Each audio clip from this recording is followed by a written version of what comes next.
Salut, c'est Maxime de Delicious Insights.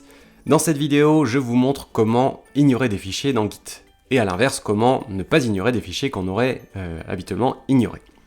Donc l'idée, ça va être de vous montrer les différentes techniques pour ignorer, les différentes techniques également pour forcer l'ajout de fichiers, et la syntaxe bien évidemment pour renseigner du coup les noms de fichiers ou les différents motifs d'exclusion pour justement ne pas intégrer ces fichiers dans la gestion de version. Alors pour commencer, que va-t-on vouloir ignorer ? Eh bien ça dépend de votre contexte, mais en général donc c'est ce qu'on ne veut pas versionner au sein de la gestion de version, au sein de Git. Donc c'est généralement des choses qui ont attrait au système d'exploitation, comme des fichiers dstore sur le système d'exploitation Mac et macOS. Ça peut être des fichiers temporaires, comme des fichiers .tmp, .swap sur Linux lorsqu'on est en train d'éditer un fichier. Ça peut être également des fichiers sensibles, comme des clés privées. On évite de publier les clés privées d'accès à nos serveurs, c'est aussi bien comme ça, ou des fichiers qui seraient potentiellement auto-générés par notre système, donc ça peut être par exemple des fichiers de log ou ce genre de choses. Donc l'objectif derrière tout ça, c'est de dire à Git, ces fichiers-là, je ne veux pas que tu me les proposes à l'ajout, donc je ne veux pas risquer en tout cas de les ajouter au projet et de les alourdir, voire même du coup de risquer d'avoir des conflits sur des fichiers comme ceci. Donc imaginez par exemple un fichier de log, si vous commencez à versionner vos fichiers de log depuis votre machine, les logs de développement, vous commencez à mettre ça sur le projet, votre collègue récupère ça, il lance aussi son serveur qui génère aussi ces logs, et puis vous vous retrouvez avec des conflits en fait sur ces fichiers de manière complètement inutile. Donc ce serait vraiment dommage d'en arriver à ce genre de problématique, alors que ce fichier log n'a juste aucun intérêt à être dans la gestion de version, il n'a pas d'intérêt pour la production. Concrètement, ignorer des fichiers dans Git, ça veut dire quoi ? Eh bien, en premier lieu, ça veut dire que des commandes comme git status, qui habituellement nous listent les fichiers qui sont disponibles à l'ajout, eh bien ne nous listeront plus ces fichiers qui sont renseignés donc parmi les motifs exclus.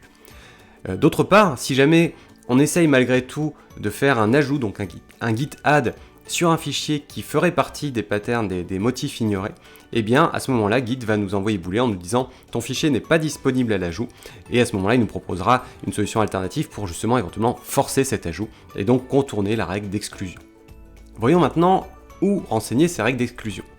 On a en définitive trois manières de faire, mais il y en a une qui est vraiment la meilleure manière parmi toutes, qui est le fait de renseigner un fichier qui s'appelle .gitignore, donc tout attaché, c'est comme une extension donc, et qui va être au sein du projet, à la racine de votre projet. Donc l'idée en fait c'est d'avoir un fichier partagé qui va être donc récupérable par chaque membre participant au projet et qui définira donc l'intégralité des règles pour ce même projet.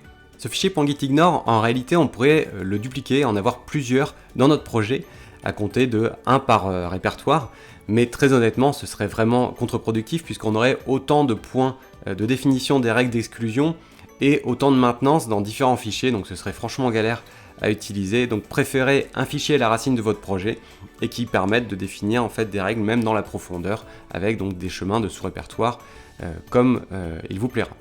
Maintenant pour ce qui est des deux autres techniques qui restent, on en a donc une qui nous permet de définir au global un fichier de configuration d'exclusion finalement, définissant ces règles d'exclusion, donc sur le même principe que le fichier .gitignore, sauf que ici on va pouvoir choisir le nom qu'on veut. Par contre on va devoir renseigner dans la configuration une clé qui s'appelle core exclude file et qui va nous permettre de renseigner le chemin vers ce fichier là. Cette technique elle est franchement pas très utile puisque la problématique qu'on va rencontrer ici c'est que ce fichier ne va pas être versionné, il va être donc au global sur votre machine quelque part et vos collègues ne vont pas avoir du coup les mêmes règles, ils ne vont pas bénéficier de ces règles là et donc ils risqueraient eux d'ajouter des fichiers que vous avez finalement définis comme étant des fichiers à ne pas ajouter au projet. Je pense notamment par exemple à une technique qui voudrait que au global sur notre machine pour Git on définisse que pour le système d'exploitation on souhaite ne pas ajouter certains fichiers techniques. Donc je reprends mon exemple de macOS avec par exemple ces fichiers .dstore qu'on trouve donc un peu partout. On pourrait dire tiens je vais définir une règle globale sur ma machine, sauf que certes moi sur ma machine je ne risquerai pas d'ajouter dans mes projets ces fichiers .dstore, mais si j'ai un collègue qui lui a également un Mac et n'a pas cette règle d'exclusion au global, et bien à ce moment-là, lui, il risque d'ajouter des fichiers et de pourrir malgré tout le projet. La deuxième et dernière manière de faire, c'est de renseigner dans le sous-répertoire .git et dans un répertoire info, le fichier exclude, qui va donc nous permettre exactement de renseigner ce qu'on ferait avec le fichier .gitignore, à la différence près que ce fichier-là ne sera pas versionné. Donc là aussi, finalement, fausse bonne idée, puisque on définit des règles qui ne seront pas partagées. Donc quel intérêt finalement à avoir cette approche-là. Voyons maintenant comment renseigner ce fichier .gitignore. Donc pour renseigner le fichier, on va utiliser une syntaxe dite de globs, c'est-à-dire qu'on va pouvoir renseigner des noms précis de fichiers ou de chemins de fichiers, mais aussi des motifs. Donc ici on a quelques exemples avec en premier lieu donc le fichier .env qui sera donc exclu, donc ignoré du projet par Git, peu importe où il se situera dans le projet, dans n'importe quel répertoire. Si on trouve un fichier .env, donc c'est pas l'extension, hein, c'est vraiment le nom du fichier, eh bien il sera exclu. De même pour tous les fichiers dont l'extension sera .tmp, donc on a étoile.tmp, donc tous les fichiers dans le projet finissant par .tmp, par l'extension tmp, seront ignorés. On a ensuite une règle qui définit que si à la racine, donc en tout cas si au niveau du projet courant contenant le fichier .gitignore, on a un fichier config.sample, et bien celui-ci sera ignoré. Donc pour désigner le répertoire courant, c'est le slash en démarrage. Même chose avec les répertoires, c'est-à-dire que je peux dire tiens, le répertoire TMP et tout ce qu'il contient, je ne veux pas le prendre en considération. Enfin, on a une dernière règle qui se fait en 3 temps et qui va permettre de définir l'exclusion de tous les fichiers qui sont présents dans le répertoire log, à l'exception d'un fichier qui est le fichier .keep. Donc ça, c'est parce qu'au sein des projets Git, on ne peut pas versionner un répertoire seul, il faut toujours qu'on versionne des fichiers. Et donc pour ce faire, on a créé un fichier .keep qui est un fichier vide qui permet de conserver cette structure dans la gestion de version. Donc pour ça, on va en premier lieu donc établir une exclusion, donc à savoir donc l'autorisation finalement du répertoire .log au sein du projet. Donc ça, c'est la règle qui commence par le point d'exclamation /log. Donc le point d'exclamation marque la négation. Ensuite, on a une règle qui dit tout ce qui est dans log, donc /log /étoile, tous les fichiers dans ce répertoire et les sous-répertoires et autres fichiers seront exclus, seront bien ignorés, pardon. Et donc, en dernier lieu, on va dire à l'exception de un fichier, donc de ce fichier .keep. Et donc pour ça, on recommence la ligne avec un point d'exclamation pour dire on fait une négation sur /log /.keep. Voyons maintenant le cas de figure un peu particulier où on a un fichier qui est déjà versionné, mais qu'on souhaite sortir de la gestion de version tout en le gardant sur le disque. Donc ici, par exemple, j'ai un fichier qui est le fichier .env.development que je souhaite ignorer au même titre que le fichier .env. Donc pour ça, je vais aller chercher mon fichier .gitignore que je vais éditer, et puis je vais rajouter une règle qui dit tous les fichiers .env quelque chose, je veux qu'ils soient ignorés.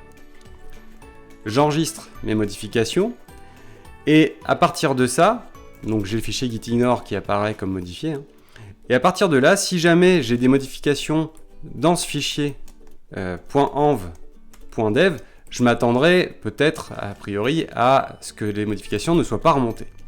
Sauf que, en fait, la règle dans le gitignore ne suffit pas. Il faut en complément que je vienne dire à Git, eh bien, je veux que tu sortes réellement de la gestion de version à partir de ce moment-là, donc il faut que je le dise explicitement. Pour ça, je vais faire un gitrm. Donc gitrm supprime un fichier de la gestion de version et normalement on le supprime du disque également. L'idée c'est de venir lui dire non, tu ne le supprimes pas sur le disque, et pour ça on lui dit tu le supprimes de ton cache, tu le supprimes uniquement de Git à partir de maintenant. Donc ce fichier .env.development. Et dès lors, on va enregistrer dans Git une suppression du fichier. Donc on voit que j'ai plus la modification que j'ai réalisée qui apparaît, mais j'ai une suppression qui est enregistrée.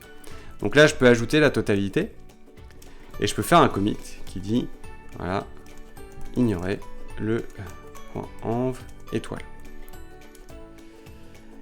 Et dès lors, si j'ai des nouvelles modifications qui apparaissent, donc dans ce fichier .env.development, on voit bien que j'ai plus d'indication par Git, comme quoi j'ai des modifications en cours sur ce fichier-là. Pourtant, si on regarde son contenu, il a bien été modifié à plusieurs reprises. Donc là, on est bien sorti de la gestion de version. Notez quand même une chose importante, c'est que je l'ai sorti avec un nouveau commit. Donc à partir du commit où j'ai renseigné sa suppression dans Git, le fichier donc, est d'une part toujours bien présent sur ma machine. Ça ne le supprimera pas donc pour autant sur la machine des collègues qui auraient ce fichier-là aussi chez eux. Par contre, ça conserve dans tout l'historique précédent le fichier .env.development là où il a été justement intégré. A l'inverse, on va parfois vouloir ajouter des fichiers qui seraient en temps normal ignorés. Donc pour ça, on a deux solutions. Soit on applique la règle d'exclusion, enfin d'inversion d'exclusion telle qu'on l'a vu dans la syntaxe, à savoir en commençant nos lignes par du point d'exclamation et en faisant donc des règles un petit peu particulières. Soit on a la possibilité de forcer l'ajout. Donc prenons ici un exemple qui est la présence d'un fichier sample, env.sample. Donc celui-ci, on va servir de base justement pour nos fichiers d'environnement locaux. Donc à ce moment-là, on va vouloir tenter d'ajouter ce fichier .env.sample. Et à ce moment-là, Git nous dit non, en fait ton fichier il est ignoré, donc je ne l'ajoute pas. Si vraiment tu veux l'ajouter, tu peux utiliser l'option "-f" qui vaut pour moins force et qui permet à ce moment-là de l'ajouter justement dans la gestion de version, et toutes modifications suivantes en fait seront prises en compte comme étant des modifications à versionner. Donc je peux faire cette manipulation. Donc add-f de .env.sample.